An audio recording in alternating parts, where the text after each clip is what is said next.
আজকে নিজের ছোট ভাই নাহিদের বিয়ে দিতে এসে নিজেই বিয়ে করে বউ নিয়ে বাসায় ফিরল আসিফ।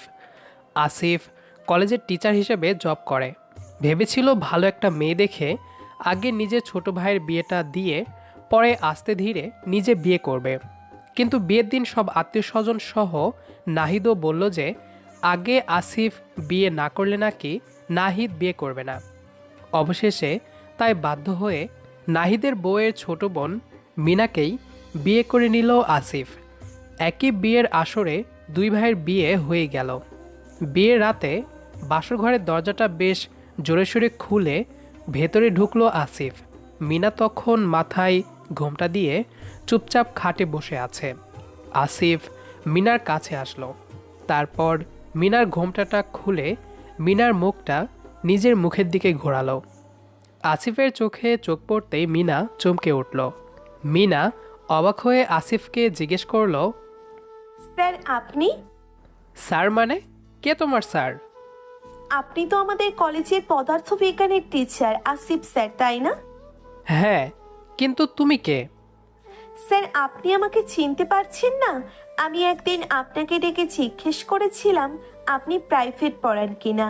তখন আপনি বললেন যে আপনার ব্যাচে আর জায়গা নেই, তাই আপনি পড়াতে পারবেন না। এরকম কথা তো আমি প্রায় অনেকজনকেই বলি। দিনে প্রায় 10 থেকে 12 জন আমাকে প্রাইভেটের কথা জিজ্ঞেস করে। আর আমি অনেকজনকেই বলি আমার ব্যাচে জায়গা নেই। স্পেসিফিক্যালি তোমাকে মনে রাখবো কিভাবে? তবুও তো আমাকে মনে রাখা আপনার উচিত ছিল। কিসের জন্য উচিত ছিল? আমি তখন আপনার বউ। তখন তো আর বউ ছিলে না, তাই না? আজকের আগে আমি জানতামও না যে তোমার সাথে আমার বিয়েটা হবে। হ্যাঁ, তা অবশ্য ঠিক। আমিও জানতাম না যে আপনার সাথে আমার বিয়ে হবে। না জানাটাই স্বাভাবিক। যদি নাহিদ জেদ না ধরতো তাহলে আমি কিছুতেই এত কম বয়সী মেয়েকে বিয়ে করতাম না। আমাকে কম বয়সী বলবেন না স্যার, আমার বয়স কিন্তু 19। হ্যাঁ, সেটা তো কথার ধরন শুনেই বোঝা যাচ্ছে। এই বয়সে মেয়েদের কথা বলার ধরনটাই পাল্টে যায়।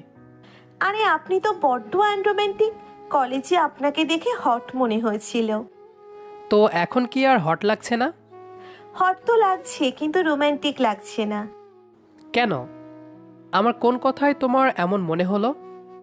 আপনার কথাবার্তাতেই আনরোম্যান্টিকতা প্রকাশ পাচ্ছে, কি বিরক্তিকর। চুপ করো মিনা। এখন বলো আমি কি ঘুমিয়ে যাব কি না? কি বললেন? ঘুমিয়ে যাবেন মানে? আপনি হয়তো ভুলে যাচ্ছেন যে আমরা বাসর ঘরে আছি, আর আপনি এখন ঘুমানোর কথা বলছেন। তো আর কি করব বলো? তুমি তো কথা বলেই সময় পার করছো। শুধু শুধু বকবক শোনার চেয়ে আমি ঘুমিয়ে যাই।